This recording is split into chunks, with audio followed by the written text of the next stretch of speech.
Year 11, it's Mrs. Reed here, and this is just a short video to talk to you about some resources that might be helpful on the run-up to your Language Paper 1 mock exam.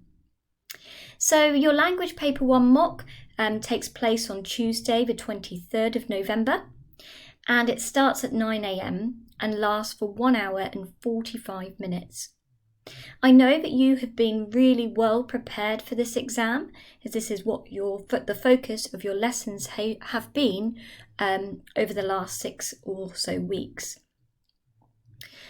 However, this video also kind of links you to some further resources that you might like to use, things that are helpful for your own independent revision of English language. And sometimes we hear students say that you can't really revise for English, particularly for English language. And I totally disagree with that. I don't think that's true. You certainly can revise, and there's a whole number of things that you can do. This really useful little book down here approaches just that topic. It's by Mark Roberts. It can be bought on Amazon for about $4.99 if you want to pick it up.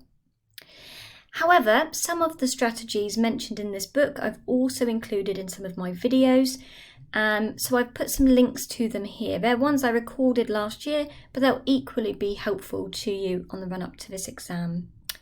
There's also a link to BBC Bitesize, again loads of free and useful information available there. Also, on Show My Homework, you're going to find a short pack filled with information.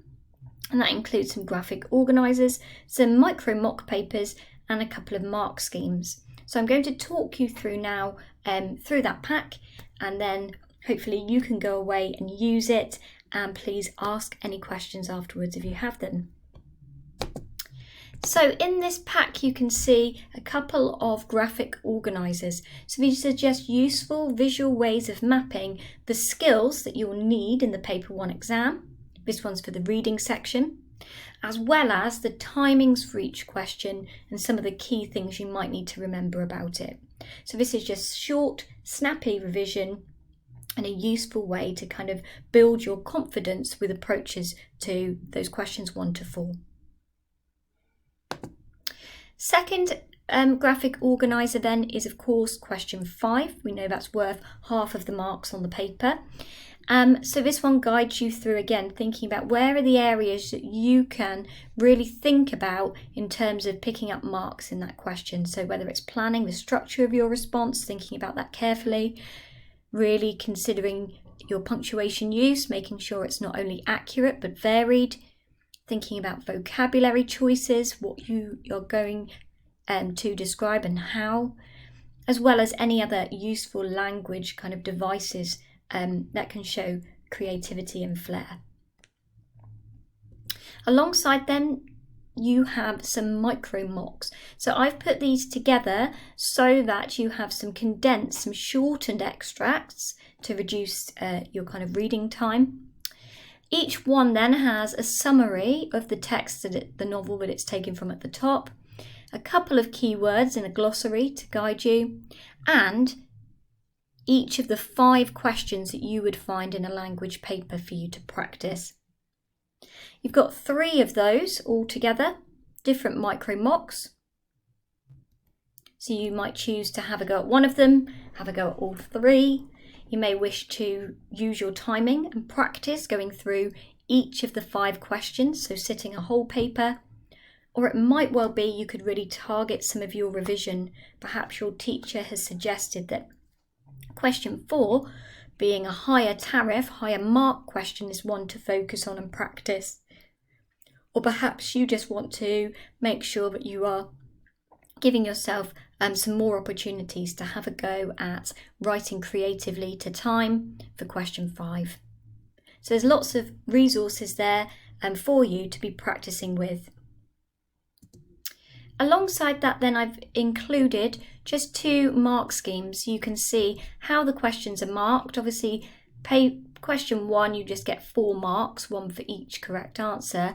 Question 2 you can see here up to 8 marks, And you can see really how those are awarded, whether it's through use of subject terminology, use of your quotations that you've chosen, and the inferences and analysis you make about those writers' choices. So this is just a really broad overview of how marks are awarded for questions 1 to 4. And that can be really useful if you're just looking back to think, well, if I get somebody else to look at this, is my response really clear and accurate? Does it begin to analyse language, or am I just simply kind of commenting or making a limited comment on the effect? So if you want more feedback on some of the practice you've done, feel free to come and see me. Equally, of course, go and see any of your English teachers, or and come along to Study Cafe too, and we can give advice there. Final mark scheme then, of course, is for question 5. We can see there's many more marks available here for that question, which makes it more complex in terms of marking.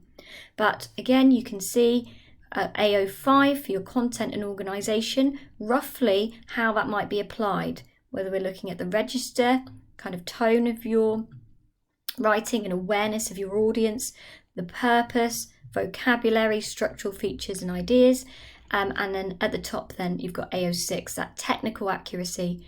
We can see then again you've got up to 16 marks for the accuracy of your sentence structure, punctuation, spelling, vocabulary, etc. So that's the end of this short video. Please do ask if you have any questions. We are here to help, and wishing you the best of luck with that exam. As I say, you are really well prepared, so a bit of extra revision at home will ensure your success. Thanks everyone.